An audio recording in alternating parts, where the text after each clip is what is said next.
Tuesday morning mga kapiks at ayan, school day naman ulit yung mga bata. So medyo hinihingal pa ako dahil katapos ko lang pong mag-igib naman ng tubig dahil naglalaba po ulit ako ng labahan ko po. Pat-pat naman po katapos lang pong mag-almusal. So hindi ko po pinaligo si ate dahil meron naman po siyang beseta. Oh, sukli kuan. And shumay kanon 10 o 20. Kato na. O pasahi ba 30 ngayon na shumay. Yan pag-uli ha. So ngayon na po ako umaga nagplansya ng uniform ni Isra. Hindi pa ako nakapagplansya kagabi. Kalimutan ko po na hindi ko pala naplansya yung isang uniform niya. Dahil pag nagplansya po ako, isa-isang lang po, isa kay Patpas, isa kay Ate Esra. Ano? Nagplansya naman ito ang uniform. Nagplansya ko na ito kaya So yung palaging nahuhuling umalis, si Patpat na kapiks. Tumatawa lang po. Sabi ko sa kanya, maya-maya si Patpat, si Piang dito na yan. Alis na yung mga estudyante. So, 4 po sila. Ewan ko kung kakasya sila sa motor. Si Boss Angel, simula nung first year, hindi talaga siya nag-school uniform na pang babae. Yan, dito naman po tayo sa likod at tignan nyo po yung sikat ng araw. Maliwanag na maliwanag po dito sa kalsada. Ayan pa po yung mga pinutol ng mga tagaliye ko. Hindi po naitapon. Ang liwanag ng kalsada. Wala na pong masisilungan pag mainit.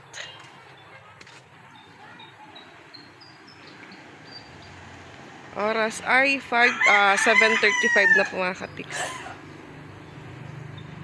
So hindi pa siguro nakasakay yung 4.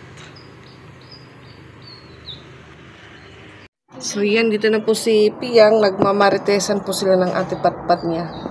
Tinatanong niya po kung may regla pa daw si ate Patpat niya. Sabi ni Patpat meron pa. Pero di na daw madami. Diyan muna, magbatis muna kami. Ma! Ano yan, malas na? Wala ka cellphone? Sana? Ano? Ako cellphone ba? Na. Padara ko ito. Padagas ka natin mo. Padara ko ito. Yan na ito po. Kulot.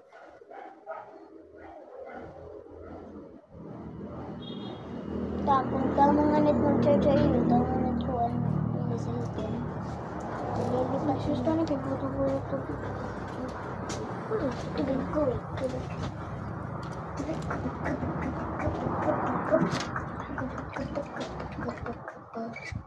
Antay atero ka.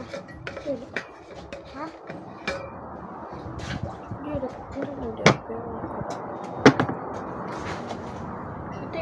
Gusto yung eyeliner. Tapos na ito. Kan hati ko na nagtapos na.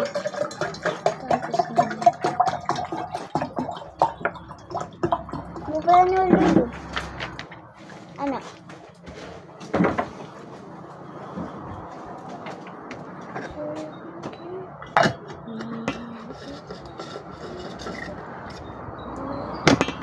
So, may magkapatak ko rin. Kurite. Ano Korean? Ano ka Korean? Nakatuwa ka Korea. Zay! Musta? Musta ang laban? Ano pat? Hiningal ako, hiningal. Tumulo?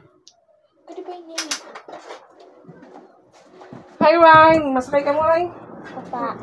Wow. Late na ako. Ay wow! Ano late ka na? Ma'am, nadal bali ito. Bali pag-abot ko, lock na naman dito. Kaya pag-abot mo, nalalak ka. Dire, Oh. pag-abot naman dito, dire, ma'am, kaya nalalak. Ano na naglalak? Ako mga classmate. Sus, ito. Gusto gilapit ko ang kulog. Kaya ano man kulop. Kaya natira Ang daldal ko ni Piyang din. Daldal si Piyang yang. Dali na pat kay Piyang.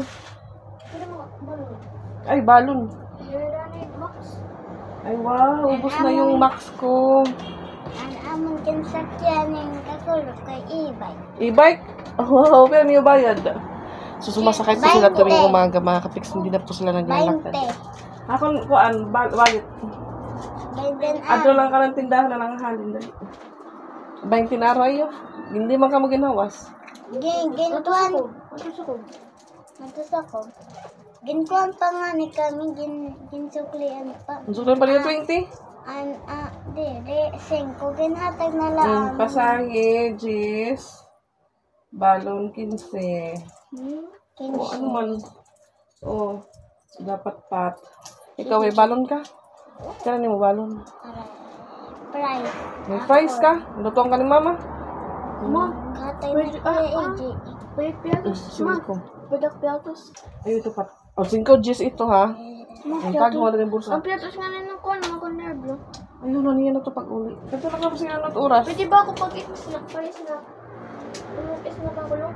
Sasamahan po natin sila para makasakay po sila ng ano, pedicab or e-bike na naman. Kasi e-bike yung nasakyan po nila kahapon. Hindi na po sila nagbabaktas, naglalakad dahil nalilate na daw sila.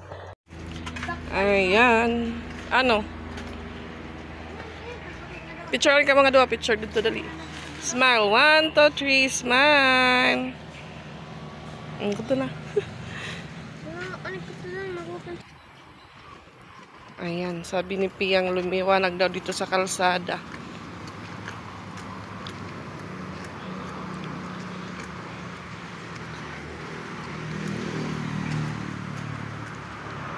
Oh, nahulugan yung kwarta. Pero tada yung bursa pagkatalaw ako. Ang init. Tagpayong na Piyang. Ang init, mga kapiks. Sino ka nagkan Piyang payong?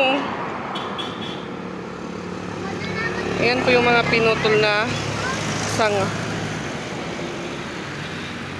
Ito man tricycle. Matabok pa ka mo. Kuya, pustanis Lera, ya? Ay, na kay matabok ka day, kuya. Yan. Pustanis, Leraya. May pustanis.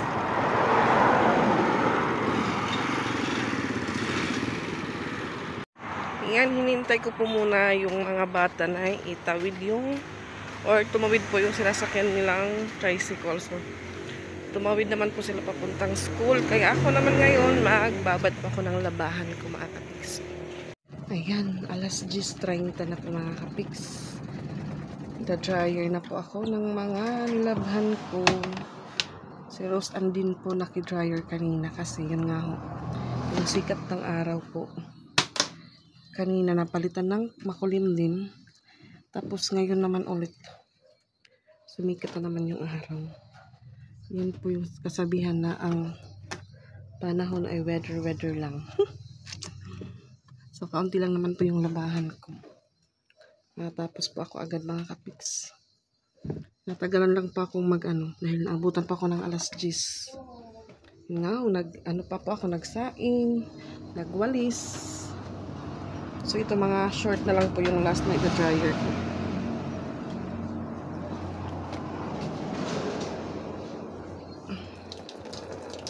Ayan, matubig. Yung ano po ni Roseanne, mga ano po nila, kumot. Dahil naglaba po siya ng kumot.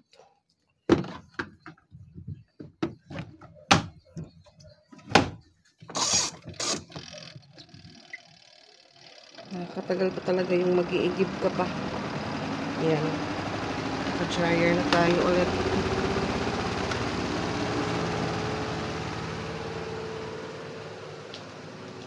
So, yung iba po na, ano ko na po, nasampay ko na po sa taas. Tuyo po yun agad dahil naka-dryer na. Ito na po ako sa taas dahil isampay ko po yung mga dryer ko.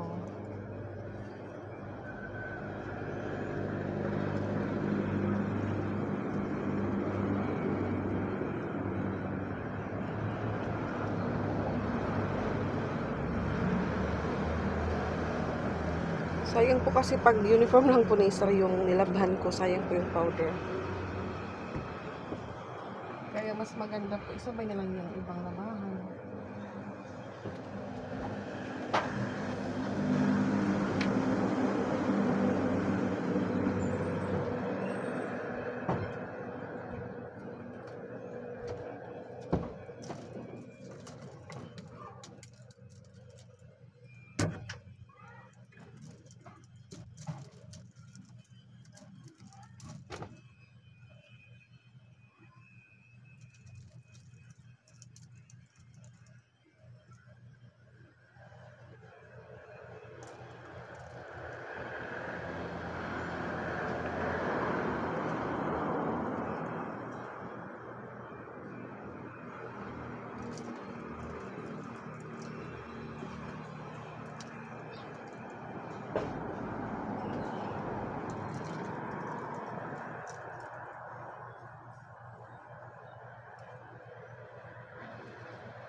May mga jacket. Si Patpat mahilig mag-jacket kahit nandito lang sa bahay.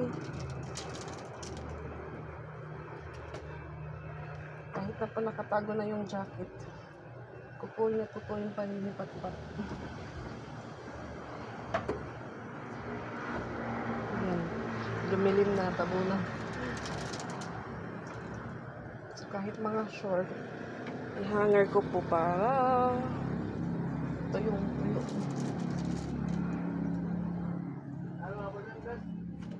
Ha? Awag eh.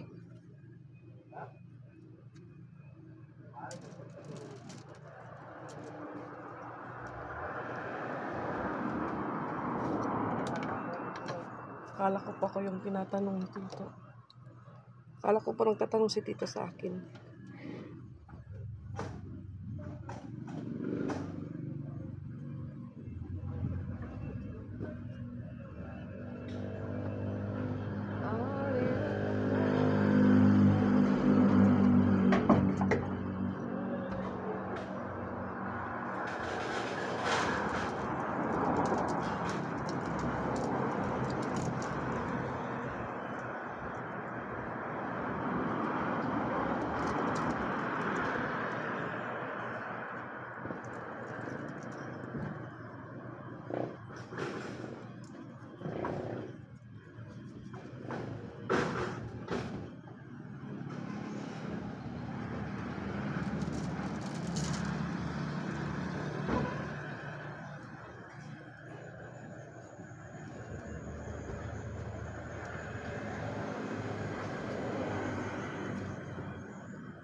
Oh! Ano yun? Ah!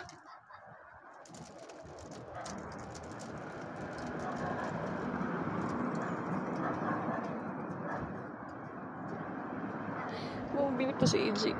Ayan, 12:20 na po mga kapiks at natapos din po ako sa pag-sampay Then timing din po si Tito, papunta po siya ng Rotonda or sa San Jose, bili po siya ng gas nila na Inday. So nagpasabay na din po ako ng mauulam po ni Patricia. Ayan, isang pirasong pritong manok o crispy king.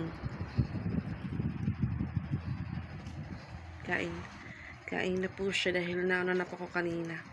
Kinain ko po yung natira nilang ulam na beef loaf tsaka itlog. Tapos yun nga may bahaw po na kanin.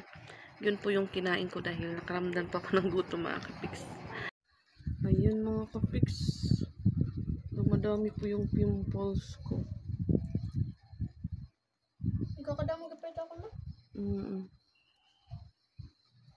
Mas madami po ito nung last month nung pa po si kuya. So, ayan, lang po ngayon September 2. So 15 days na lang po ika 40 days na po yung kuya namin.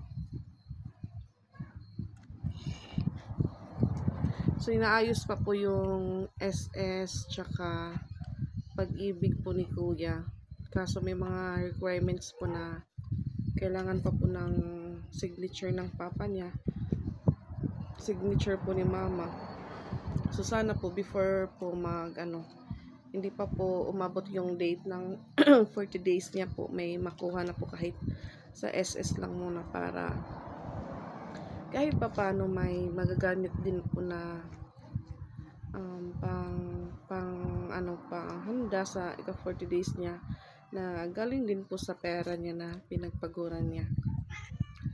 So hindi pa po kami ulit nag-usap-usap kung ano yung setup po namin sa ika 40 days po ni kuya, kasi last po na namin parang nag-usap-usap po kami na sa tag-isa-isa po kaming putahe. For example, sa akin, lumpia or tapos iba naman po yung sa iba naman po sa ibang kapatid ko, pero mas maganda yung lang kasi nung ika 9 days niya po. Yun nga, bumili lang ng kilong baboy. So, parang okay din po. Madami naman po yung pagkain. Madami po yung pagkain, madami din po yung tao na nakilibing. Mas madami po yung mga relatives.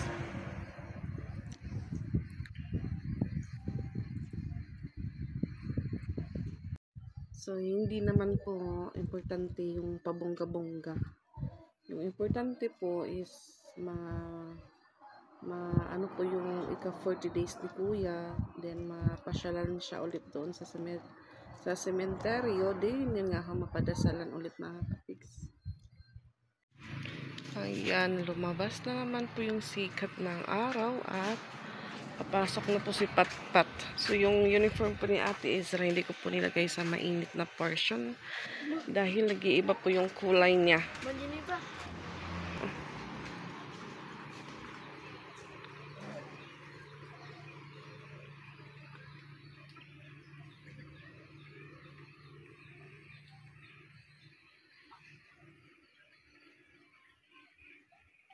Solo lang po si Patpat. Sakay si Piangkay at Tilani.